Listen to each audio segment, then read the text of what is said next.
पहिलू रे सनम को जोहार नवा वीडियो रे सनम को सगुन दाराम अडी मारंग कथा अगु कते इन सेटर का झतो होल बकरा दो बांग कना माने लगती दो हां मेनकान नेल लेखान दो एटकेटोने दो बनुआ मेन दो नवा वीडियो दो हां उनकू बकरा जहां को रिसेंटली 10 क्लास परीक्षा एम कतन ओड़ा सेन को हेज अकना माने दो हां उड़ीसा रिन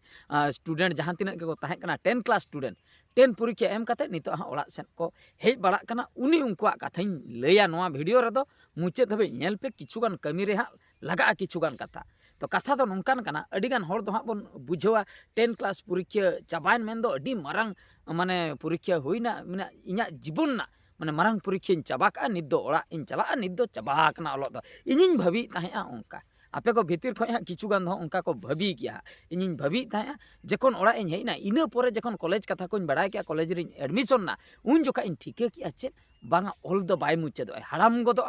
आमेम हरामोआ आम ओलो एम बगिया मेनखान ऑल दो बाय मुचे दो तो ओने उनका कथा नित्रिन हा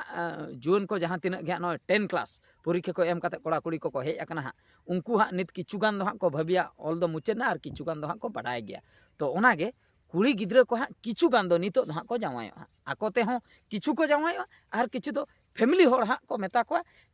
बेटी और बाबन ओलो आदो चेदा से बाले ओल हचो दाड़ियामा जस्ती दो और भागी जामाय माने न्यामाकना उनी ठे बन जावाय मिया तो नो नका किचुकान हां को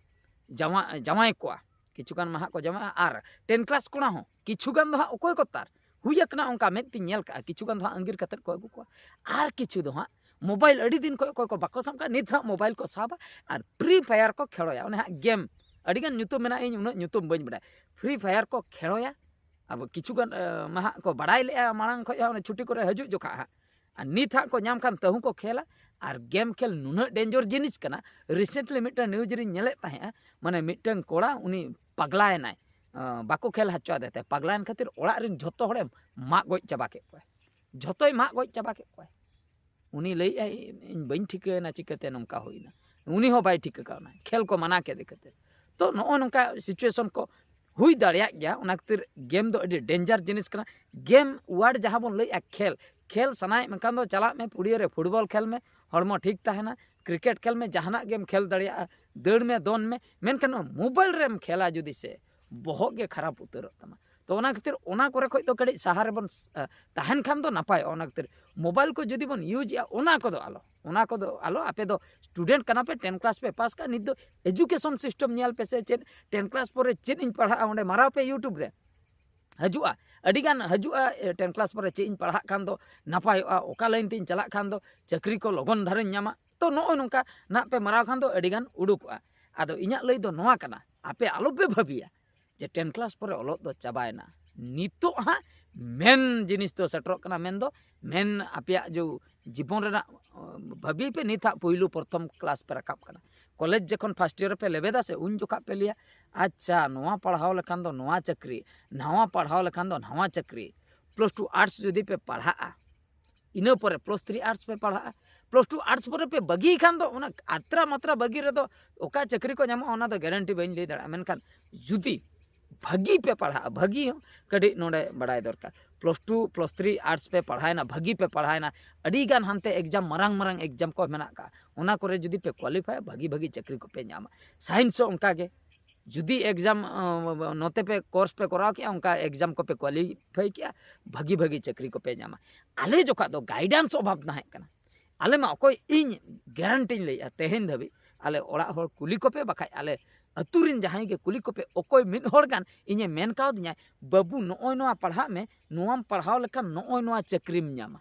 मिटंग होड़ हो ओकोय हो तेहेन धबी बाको लई काव दिया बाबू नोआम पढ़ा खान नोआम चक्री में न्यामा आ बेस नो पढ़ा में जुदी पैसा बांग कुड़ कना इनिन एमामा ओकोय हो चेन गाइड गे बांगा ओड़ा रहो बांगा चिली हो बांगा अड़ी दुख बुझा आदो दोस्त दो बइन एमा को कारण दो हुयुक कना एजुकेशन के बनू का फैमिली भीतर हो उनका एजुकेशन इदी कते उना सीरियसनेस बनू को जे एजुकेशन मी होड़े नाम लेखान चे चिका ओना खातिर गाइड ना अभाव चेन उनी बड़ाय तबे तो लिया मा उनी के जुदी बाय बड़ाय चे लिया मा कथा दो हुयुक कना न मेनखान सोशल मीडिया माध्यम ते इन्या थ्रोते किंबा नुंका गे अडिगान होड़ को नोआ इदी कते हमको बनाय गया नित दो चिंत हो अभाव बनो टेक्नोलॉजी मारांग अकना उन जोखा टेक्नोलॉजी हो बांग ताहे कना मेनखान आले ठे बांग सेटलना नित दो झतो हटे टेक्नोलॉजी हो सेटरो कना गार्डियन को सचेतन चाबा कना ओना खातिर गिद्रा को मोबाइल करे हाना नवा खेल को वीडियो नेल को बांग परमिशन आलोपे एमा को ओना को बांग एम कातेन आपे भागी भागी जिनिस मेन दो एजुकेशन चेतान रे चेद को हेना खान दो ओना को नेल हाचो को पे ओना सलाते प्रिपेयर ताबन पे आगाम बाकरा आपे भाबी पे 10 क्लास दो इन पासा पास पर चेंज के प्लस 2 इन ओलोआ प्लस 2 रे ओका स्ट्रीम तीन ओलोआ ओना बाकरा प्रिपेयर पे बाजार इन गिद्रा दो नित दो को कोचिंग हुईना नित दो क्लास को चला कना प्लस 2 बाकरा 10 क्लास परीक्षा चाबायना तो रेजल्ट अवरी उडुको खय उनको तो प्लस 2 बाकरा नित दो को कोचिंग होकना और अब अतु दिसम गिद्रा दो रेजल्ट धबी तंगिया 30 रेजल्ट उडुका रेजल्ट उडुकेन तायम आर हों 30 एडमिशन इना परे दूसरे पेन पेपर साबाय उन भूर दो बारपे चांदो दो पेन पेपर के बाय साबाय मेनखान बाजार इन गिद्रा दो पेन पेपर न साम काते नित दो कोचिंग को स्टार्ट के गया उनको मको बड़े पास पास के परे उन जोखा जखन प्लस 2 रे एडमिशन आय आर्ट साइंस कॉमर्स जहाना तेगे उन जोखा दो उनी के मांग रे ताहेना आमदम तायम रेम ताहेना पढ़ाव बाम बुझाव दाड़े हनी मा बारपे चांदो भीतर रे किछुगान कोर्स माय चाबा के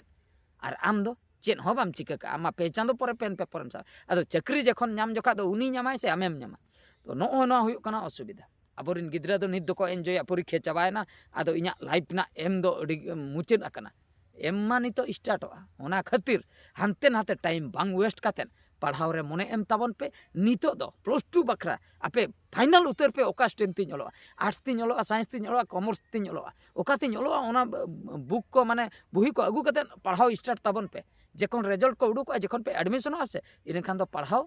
बढ़ेते पे बुझाव दाड़िया और जदी पैसा पत्र हेना आपे कोचिंग ताबन पे एटकेटणे बनुआ इन खान दो आपे कैरियर के ब्राइटोआ भागिया आगाम दिन रे चाकरी नामना चांसेस ढेरोआ आर जुदी आपे अकोय को जुदी टाका पैसा अड़ी अभाव पे बुझेया सिंपल मेटा प्लेटफॉर्म मेना का यूट्यूब प्लेटफॉर्म आपे चला पे कॉलेज पैसा जुदी बापे नामेआ ओना बखरा यूट्यूब रे जुदी डेली जस्ती बांग रहो इन मिमिट घंटा बाबार घंटा जुदी कडी टाइम ओडक काते वीडियो को पे बना चेक टैलेंट आपे ठे मेना जहान टैलेंट के ओना दो होई दाड़िया जुदी उनका वीडियो बनाव कातन खाली नासेना एडिटिंग बड़ा काते पे अपलोडा दिन हिलो 1 घंटा 2 घंटा जुदी टाइम पे ओडक दाड़िया जुदी आपया पैसा बनु ऑलो बकरा तबे तो नोडे खय किछु पैसा हजुआ ओना पैसा ते आपे हांडे ऑल पढ़ाव रे पे लगाव दाड़िया जुदी आपे ठे माने आपे मैनेजमेंट दाड़िया आपे पैसा बनुआ नुआ कमी मैनेजमेंट कातेन पे पढ़ाव दाड़िया ओना के सरी लैया आर जुदी मिमिटन को लैया इन ठे मा पैसा बनुआ हापे बाहरे दिसम इन चलाव लेनगे पैसा अगु काते ñoloa तबे तो भाभी में जीवन रे चाकरी ᱧामा से बांगा गारंटी बनुआ चेदा से मिद धाव जुदी बाहरे दिसम एम चला टाइम वेस्टोआ टाइम हानते रे वेस्टन परे उनी जो ऑल पढ़ाव को आम उनी जो सहायन दो आदम हेड़िñ उतरा ओंडे को रुआड़ बाड़ाते आदो नांडेना चेद हो बाम साब दाड़िया आमेम भाबिया एटा दिसम को एटा दुनिया खुनिñ हेज एकना एटा ग्रह को मुचे रे आदो आम दो तायम रेगेम ताहेना तो नो नोंका कथा और निना गिन लैया नोआ वीडियो रे दो निहतिñ आशाया हाँ पे बुझाव के चेद लई सडेñ कान ताहेआ तबे नेल पे आपे ओका सुविधा पे बुझे ओना कराव तावन पे ठीक गया तबे नोआ वीडियो दो नोते रेगिñ मुचादिया आर मिटे वीडियो रे बन नेपेला मुचे रे सनाम को गड जोहार।